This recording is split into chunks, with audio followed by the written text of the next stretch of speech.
Hello friends, welcome back to our channel. இன்றைக்கி இந்த வீடியோவில் நம்ம என்ன பார்க்க போகிறோம் அப்படின்னா, மைதா யூஸ் பண்ணாமல் கோதுமை மாவு மட்டும் வச்சு எப்படி சூப்பராக சாஃப்டாக ஒரு ரெஸ்டாரண்ட் ஸ்டைலில் பூரி பண்ணுறதுன்னு தாங்க பார்க்க போகிறோம்.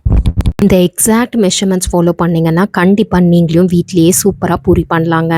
வாங்க ரெசிபிக்குள்ளே போகலாம். இப்போ 2 டேபிள் ஸ்பூன் ரவை எடுத்துக்கோங்க. கூடவே 1 teaspoon salt, 1 teaspoon sugar add பண்ணிவிட்டு கொஞ்சமாக தண்ணி ஊற்றி இதை ஒரு 10 மினிட்ஸ் ரெஸ்ட் பண்ண விட்டுருங்க. அந்த ரவை வந்து நல்ல வாட்டரில் அப்சர்வ் ஆகிருக்கணும். இப்போது 2 கப் கோதுமை மாவு இதோட ஆட் பண்ணிக்கோங்க. இப்போ இதுக்கு எக்ஸாக்ட்லி வாட்டர் மெஷர்மெண்ட் பார்த்தீங்கன்னா ஒரு 3/4 cup of water தேவைப்படுங்க.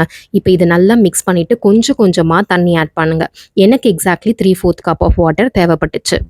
Normal plain water add பண்ணால் போதுங்க. இதுக்கு ஆயிலோ இல்லை ஹாட் வாட்டரோ இல்லை மில்கோ எதுவும் தேவையில்லை. நார்மலாக பிளெயின் வாட்டர் ஆட் பண்ணி நல்லா பிசைஞ்சு சப்பாத்தி மாவு மாதிரி ஆனதுக்கப்புறம் 15 மினிட்ஸ் போல் ரெஸ்ட் பண்ண விட்டுருங்க.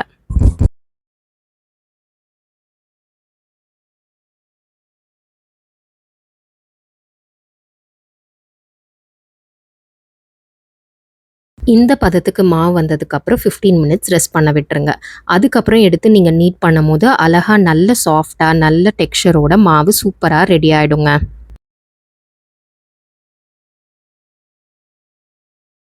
15 மினிட்ஸில் பார்த்தீங்கன்னா கடாய் வச்சு ஆயில் ஆட் பண்ணிக்கோங்க. நீங்கள் நார்மல் கோல்ட் வினரும் ஆட் பண்ணலாம், இல்லைன்னா கிரவுண்ட்நட் ஆயிலும் ஆட் பண்ணலாங்க. அதுவும் ரொம்ப நல்லாயிருக்கும். மினிட்ஸ் ரெஸ்டிங் டைமுக்கு அப்புறம் மாவு எடுத்து திருப்பியும் நல்லா நீட் பண்ணிக்கோங்க. நீட் பண்ணிவிட்டு பிச்சு ஒரு லாக் மாதிரி பண்ணிவிட்டு ஈக்குவல் சைஸாக கட் பண்ணிக்கோங்க. கட் பண்ணிவிட்டு ஒரு பாலாக எடுத்து நல்லா ரோல் பண்ணி வச்சுக்கோங்க. நிறைய பேர் பார்த்திங்கன்னா ஆயிலில் தான் இந்த பூரிக்கு வந்து திரட்டுவாங்கங்க. ஆனால் நாம் இங்கே வந்து ட்ரை ஃப்ளவர் தான் யூஸ் பண்ண போகிறோம்.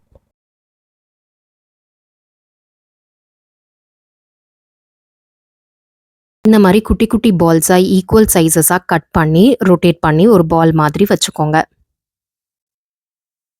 இப்போ நம்ம ட்ரை ஃப்ளவர் வச்சு பூரியை தேக்க ஆரம்பிச்சிடலாம்.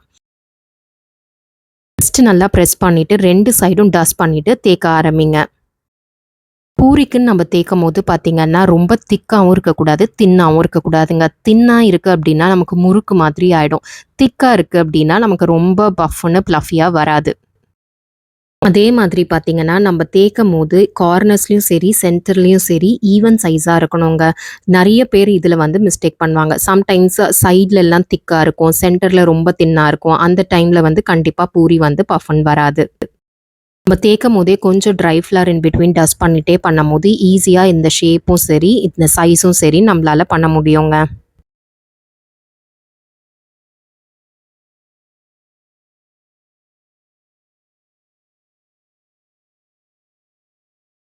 இங்கே பாருங்கள், இப்போ நோட்டீஸ் பண்ணிங்கன்னா ஆல்மோஸ்ட் எல்லா கார்னர்ஸும் ஒரே திக்னஸில் தான் இருக்கும். இந்த மாதிரி இருக்கும் போது பூரி வந்து கண்டிப்பாக சூப்பராக வருங்க.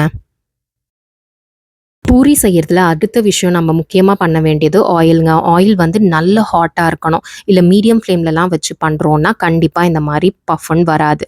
நல்ல ஹாட்டாக இருக்கணும். ஹை ஃப்ளேமில் வச்சு நம்ம பண்ணோம்னா ஈஸியாக அழகாக வந்துடும்.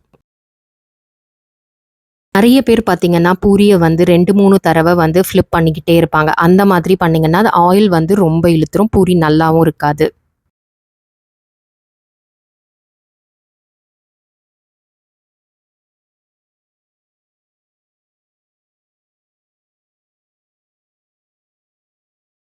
பூரியை வந்து ஆயிலில் போட்டுட்டு அப்படியே விட்டுறக்கூடாதுங்க. ஜென்டிலாக ப்ரெஸ் பண்ணணும்.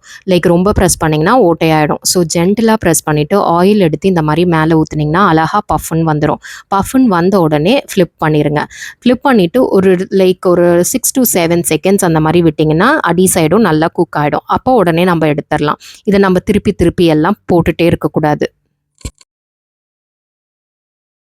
நம்ம அதே மாதிரி மாவு பிசையும் போது பார்த்திங்கன்னா ரவையை வந்து கண்டிப்பாக ஒரு 5 to 10 மினிட்ஸ் ஆகுது ஊற வச்சுட்டு அதுக்கப்புறம் தாங்க பிசைஞ்சால் நல்லாயிருக்கும்.